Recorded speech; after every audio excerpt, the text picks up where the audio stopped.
1990ஆம் ஆண்டு இந்த இடத்திலே செறிந்து வாழ்ந்த எமது மக்களுடைய சொந்த நிலங்களை விட்டு இலங்கை இராணுவத்தால் வலுக்கட்டாயமாக நிர்பந்தமான முறையிலே வெளியேற்றப்பட்ட மக்கள் ஏறத்தாழ 36 ஆண்டுகள் நிறைவுறுகின்ற நேரத்திலும் தங்களுடைய சொந்த நிலத்திலே மீள குடியேற முடியாதவாறு மாறி மாறி வந்த இலங்கை அரசுகளால் தடுக்கப்பட்டிருக்கிறார்கள். யுத்தம் முடிந்து ஏறத்தாழ 17 ஆண்டுகள் முடிவிட்டிருந்தாலும் இந்த வலிகாமம் வடக்கு யாழ்ப்பாணத்தினுடைய வலிகாமம் வடக்கு பகுதியில் இருக்கின்ற கிட்டத்தட்ட 2400 ஏக்கர் வரையான காணி பகுதிகள் இன்னும் அந்த சொந்த மக்களிடம் கையளிக்கப்படவில்லை. இதில் போராட்டம் நடத்துகின்ற மக்கள் இன்றும் பல நண்பர்கள் அல்லது உறவினர் வீடுகளில் அகதி முகாம்களிலே வாழ்ந்து கொண்டிருக்கிறார்கள்.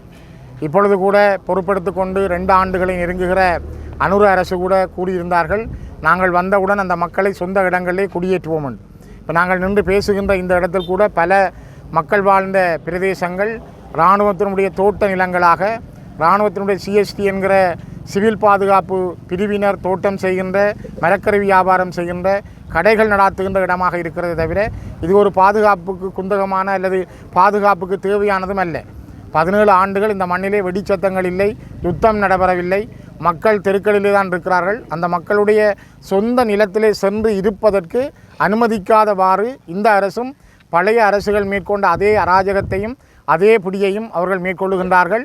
அதனை நாங்கள் எதிர்த்துத்தான் இந்த இடத்திலே மக்கள் இன்றைய தினம் கூட இந்த அடையாள போராட்டத்தை செய்கின்றார்கள். தொடர்ச்சியாக அவர்கள் ஒவ்வொரு வெள்ளிக்கிழமையும் ஒவ்வொரு நாட்களும் தங்களுடைய நிலத்துக்கு செல்ல வேண்டும் என்பதற்கான போராட்டத்தை முன்னெடுத்து வருகின்றார்கள். குறிப்பாக இந்த மக்களுடைய கோரிக்கை நியாயமானது. மனித உரிமை ஆர்வலர்கள், சர்வதேச சமூகம் கூட இந்த இடங்களை வந்து பார்த்தால் தெரியும், இங்கு இராணுவத்துக்கு தேவையான நிலங்கள் அல்ல, அவருடைய முகாம்கள் தவிர்ந்த ஏனைய இடங்களை உடனடியாக விடுவித்து அந்த மக்கள் தங்களுடைய சொந்த நிலங்களிலே குடியேறி தாங்கள் தோட்டம் செய்து வாழக்கூடிய நிலை உருவாக்கப்பட வேண்டும். அந்த நிலையைத்தான் நாங்கள் தொடர்ந்து கேட்கிறோம். கடைசியாக நடந்த யாழ்ப்பாண ஒருங்கிணைப்பு குழு கூட்டத்திலும் இந்த கோரிக்கையை நாங்கள் முன்வைத்திருந்தோம். கௌரவ தவிசாளர் சுகிர்தன் அவர்களும் அதனை முன்மொழிந்து நாங்கள் வழிமொழிந்திருந்தோம். இந்த இடத்தை உடனடியாக விடுங்கள், அதற்கான முன்மொழிவுகளை செய்கின்றோம். தனியார் காணியிலே வைத்தியசாலையை கட்டுகிறீர்கள், தனியார் காணிகளை ஆக்கிரமித்து வைத்திருக்கிறீர்கள், நீங்கள் இராணுவத்துக்கு தேவையில்லாத நிலங்களை வைத்திருக்கிறீர்கள், அதனை விடுவியுங்கள் என்ற தீர்மானத்தை நாங்கள் நிறைவேற்றியிருந்தோம்.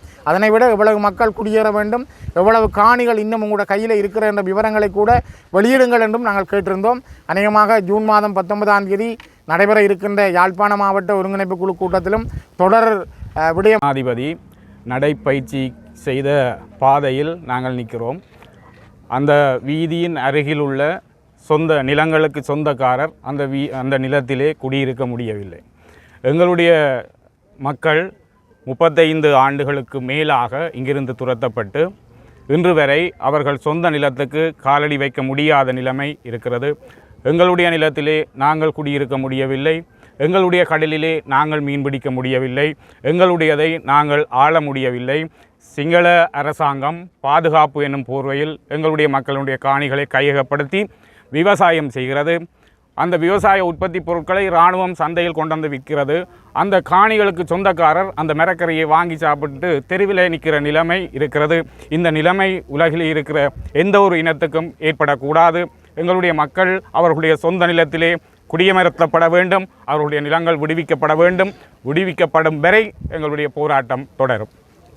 நாங்கள் நிற்பது பலாலி சந்தியிலே, கடற்கரை பகுதி அண்மித்த பகுதியிலே. இந்த இடத்துல நாங்கள் ஒரு முக்கியமான ஒரு விஷயத்தை பகிர்ந்து கொள்ள விரும்புகிறேன்.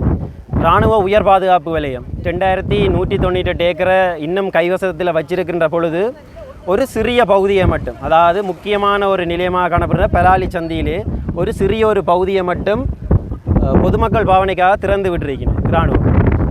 எல்லாரும் நினைப்பின சனம் வந்து அதில் சந்தோஷமாக இருக்கணும், பொழுதுபோக்கணும் என்று சொல்லி. ஆனால் எங்களோட மனநிலையில் இவையில் செய்கிற ஒரே ஒரு விஷயம் யாரும் அதை உணர்ந்து கொள்கிறே இல்லை. இன்றைக்கு ஒரு சிறிய ஒரு ரொட்டி கடையை இதில் திறந்திருக்கணும், பக்கத்தில் பொது இடத்துக்கு திறந்து விட்டுருக்கணும், அங்கால ஒரு டூரிஸ்ட் ஹோட்டல் இருக்குது. நாளைக்கு இதில் வயலுக்கு மக்கள் வர்ற வருமானம் கூடுமாக இருந்தால் நாளைக்கு இதை சுற்றி பக்கத்தில் 4 கடையை கட்டுவின வருமானத்தை கூட்டினா இன்றைக்கு தல்சேனா ஹோட்டல் எவ்வாறு இயங்குதோ அதே மேலதிக செய்திகளுக்காக எமது யூடியூப் தளத்தை சப்ஸ்கிரைப் செய்யுங்கள்.